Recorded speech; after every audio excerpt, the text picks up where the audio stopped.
성경에서 솔로몬의 시대를 볼 때에 마치 오늘 우리의 현실을 마주하는 것 같습니다. 어느새 또 하나의 기득권이 된 이스라엘. 나는 얌전히 순종해서 성공했으니, 나는 하나님 덕분에 부자가 되었으니 마냥 할렐루야만 외칠 수 있을까요? 안녕하세요. 건강한 신앙생활을 위해 성경을 다시 읽는 스윗 바이블 15번째 시간입니다. 오늘은 지혜의 왕으로 알려진 솔로몬에 대해서 알아볼 텐데요. 여러분은 솔로몬에 대해 어떻게 알고 계신가요? 지혜의 왕 1000번째 솔로몬의 재판 성전을 건축한 왕. 이스라엘 최고의 황금 시대를 누렸던 성공의 아이콘으로 알려져 있는데요. 하지만 한편으로는 수많은 후궁들을 거느렸었던 사치스러운 왕이기도 하였고요. 화려한 성공 뒤에 왕국의 분열을 야기했었던 독재적인 모습까지도 갖고 있었습니다. 오늘 우리는 그 솔로몬의 이야기를 함께 살펴보면서 그의 인생 가운데 나타난 참된 지혜가 무엇인지 우리 함께 알아가 보도록 하겠습니다. 광야를 떠돌던 초라한 민족이 불과 5-60년 만에 어마어마한 변화를 이룩했습니다.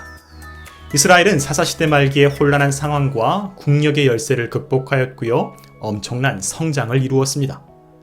이스라엘의 세 번째 왕 솔로몬의 시대에 엄청난 토목공사와 전설적인 부를 이루어내고요. 수많은 후궁들과 활발한 교역, 발전된 군사력과 예술에 대한 장려로 온 백성과 방문객들이 감탄하는 나라가 되었습니다. 우리가 7-80년대 이후 놀라운 산업화의 변화를 겪었던 것처럼 어린 시절 사사시대의 풍경을 보았던 노인들은 이스라엘의 놀라운 변화를 보면서 격세지감을 느꼈을 겁니다. 솔로몬은 다윗이 벌여놓은 정책들을 탁월한 판단력과 외교술을 통해 잘 수행했는데요. 특별히 주변 나라의 상황들을 지혜롭게 활용했습니다. 불안정한 내부 정세를 겪고 있었던 이집트와 아수르는 적절하게 거리를 유지하였고요.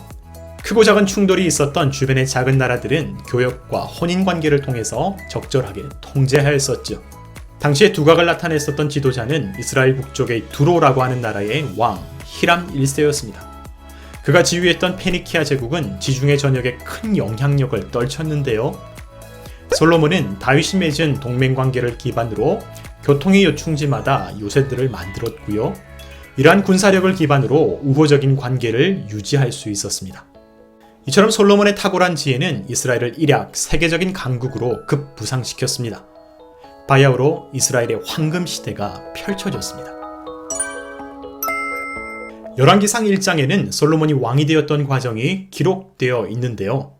본래 왕위 계승의 첫 번째 서열은 솔로몬이 아니라 아도니아였습니다.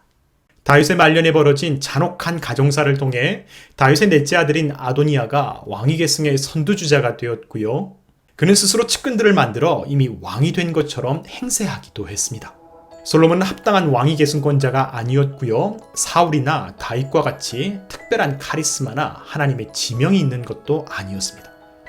하지만 나단 선지자를 중심으로 어머니 밧세바와 다윗 왕조의 요직에 있었던 이들이 똘똘 뭉쳐 솔로몬을 왕위에 오르게 하였죠. 이스라엘 역사상 최초로 왕위를 세습받았던 솔로몬의 그 왕위 계승 과정은 다윗 왕조의 권력이 얼마나 비대해졌고 또 신앙적인 요소보다 정치 세계의 논리가 우위에 섰었던 그 당시의 시대 상황을 단적으로 보여주는 장면이었습니다. 실제로 왕위에 등극한 솔로몬은 여러 가지의 표면적인 이유를 통해 결과적으로 아도니아와 그의 군벌이었던 대장군 요압을 죽이게 되고요. 아도니아를 지지했었던 제사장 아비아달도 파면하여 내쫓게 됩니다. 그리고는 그 자리에 사독 제사장을 임명하면서 권력의 시녀와 같은 제사장 계열을 출범시키게 되었죠.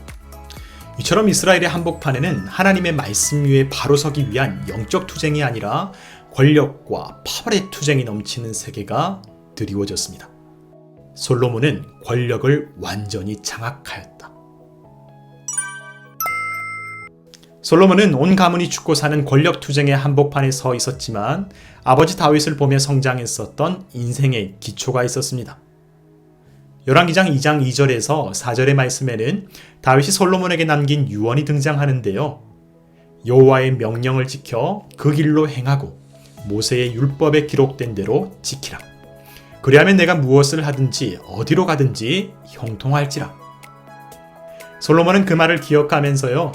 야훼 하나님을 사랑하고 그의 아버지 다윗의 법도를 따라 행하게 됩니다. 아직 성전이 세워지지 않은 때에 기브온에 있던 산당에서 1000마리가 넘는 번제물을 바치기도 했는데요. 바로 솔로몬의 꿈에 하나님께서 나타나셔서 말씀하십니다. 내가 내게 무엇을 주기를 바라느냐? 나에게 구하여라. 솔로몬은 왕으로서의 처신과 현명한 판단력을 얘기하면서 지혜로운 분별력을 구하였죠.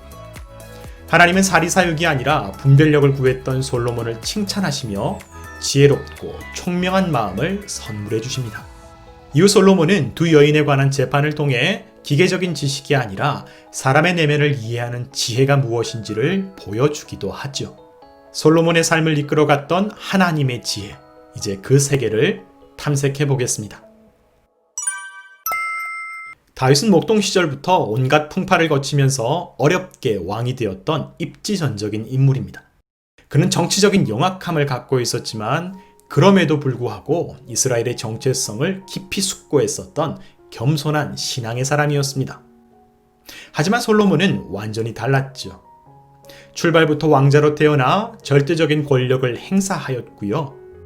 단 한 번도 인생의 비참함을 경험해보지 못한 채 호화로운 생애를 보내었습니다.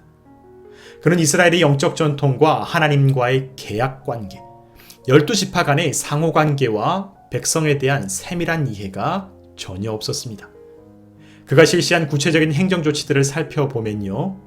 하나님으로부터 받은 지혜를 실천하는 부분에 있어서 상당한 실망감을 느끼게 됩니다. 그는 야심이 강했고 이기적이었으며 화려한 예루살렘 궁전을 세우면서 왕의 평판을 높이기 위해 애썼습니다. 그의 굵직한 업적은 20년에 걸친 야심찬 토목공사에 있었는데요. 우리에게 잘 알려진 성전 건축 기간은 불과 7년에 걸쳤지만 자신의 왕궁을 위해서는 그보다 더 많은 13년간의 시간을 할애했었죠. 게다가 열왕기상 9장 15절부터는 수많은 사람들을 강제 노역에 동원한 사례들이 발견합니다. 성전 건축을 위해서, 자기의 왕궁을 위해서, 이집트의 공주에게 선물할 성을 짓기 위해서, 게다가 각종 요새들을 건축하기 위해 어마어마한 노역을 부과하였었죠. 그때 노역에 동원된 사람들은 그렇다면 누구였을까요? 이스라엘 사람들일까요? 아니면 경제적으로 가난한 사람들? 아니면 정치적인 경쟁 상대? 바로 이스라엘이 정복했었던 그 가나안 땅의 주민들이었습니다. 솔로몬의 열정과 업적은 위대하였지만 인간의 가치를 존중하는 민감함은 찾아보기 어려웠습니다. 나그네와 과부를 위해 추수할 열매조차도 남겨두게 했던 것이 이스라엘의 율법이었는데 여러분 혹시 기억하시나요? 어느새 이스라엘은 약자와 나그네를 돌보는 하나님의 방식이 아니라 다른 나라들의 방식을 따라 약한 자들을 착취하며 부와 권력을 쌓고 있었습니다. 자신을 지지하는 이들에게는 보상을 지급하였고요. 그렇지 않은 이들에게는 얼마든지 폭력을 행사할 수 있는 그런 권세의 나라. 그 옛날 하나님께서 이스라엘에게 명령하셨던 그 사랑과 공의의 나라는 과연 어디로 갔을까요? 정복한 민족은 노예로 삼고 이스라엘 사람들은 그들의 관리 감독자로 세우면서 하나님께서 꿈꾸셨던 사랑과 정의의 나라는 계급과 차별의 세계, 이기적이고 편파적인 세계로 향하고 말았던 것이죠. 우리는 솔로몬이 이스라엘의 국력을 신장시켰던 성공의 알고리즘을 파악했습니다. 패배한 나라의 주민들을 강제 노역에 동원하였고요. 그 에너지를 기반으로 교통의 요충지들을 요새화했습니다. 그러자 물자의 유통이 원활해졌고요. 능숙한 외교관계를 통해서 세계의 무역을 전개했습니다. 내부적으로는 방대한 건축 사업을 일으키면서 국가적 위상과 왕권도 드높였고요. 여러분 기가 막히지 않습니까? 국력 발전의 일종의 삼박자가 다 나타나 있는 것 같습니다. 건축 사업으로 내수를 활성화하고 군사력으로 나라 안팎을 안정화시키고 그리고 수출과 수입을 활성화시켜서 자본을 축적합니다. 만약 솔로몬이 기업인이었더라면 그는 분명 탁월한 CEO로 추앙받았을 겁니다. 하지만 우리는 이스라엘이라고 하는 나라에 대해서 질문해 보게 됐죠. 이스라엘은 왜 탄생했는가? 이스라엘의 존재의 이유와 목적은 무엇인가? 어쩌면 오늘날 하나님의 교회를 향해서 묻는 질문과도 동일할지 모르겠습니다. 혹시 교회의 존재의 이유와 목적이 구성원들의 숫자가 되어버리지는 않았나요? 교회 가치를 확인하는 지표가 헌금의 액수가 되지는 않았습니까? 창세기 18장 18절과 19절의 말씀입니다. 아브라함은 강대한 나라가 되고 천하 만민은 그로 말미암아 복을 받게 될 것이 아니냐. 내가 그로 그 자식과 권속에게 명하여 여호와의 도를 지켜 의와 공도를 행하게 하려고 그를 택하였나니 이는 나 여호와가 아브라함에게 대하여 말한 이를 이루려 함이니라. 하나님의 교회가 존재하는 이유, 이스라엘이 세워진 목적 무엇입니까? 세상과 다른 나라, 하나님의 사랑과 정의를 세우는 나라, 자신들의 부와 권력을 축적하는 나라가 아니라 하나님의 자비와 정의가 살아있는 나라, 하나님 나라를 꿈꾸는 공동체였던 것이죠. 바로 그것이 이스라엘과 교회의 존재 이유였습니다. 그런 면에서 솔로몬의 시대를 볼 때에 마치 오늘 우리의 현실을 마주하는 것 같습니다. 어느새 또 하나의 기득권이 된 이스라엘, 약자를 노예로 삼고 계급과 차별을 조장하는 이스라엘. 나는 얌전히 순종해서 성공했으니, 나는 하나님 덕분에 부자가 되었으니 마냥 할렐루야만 외칠 수 있을까요?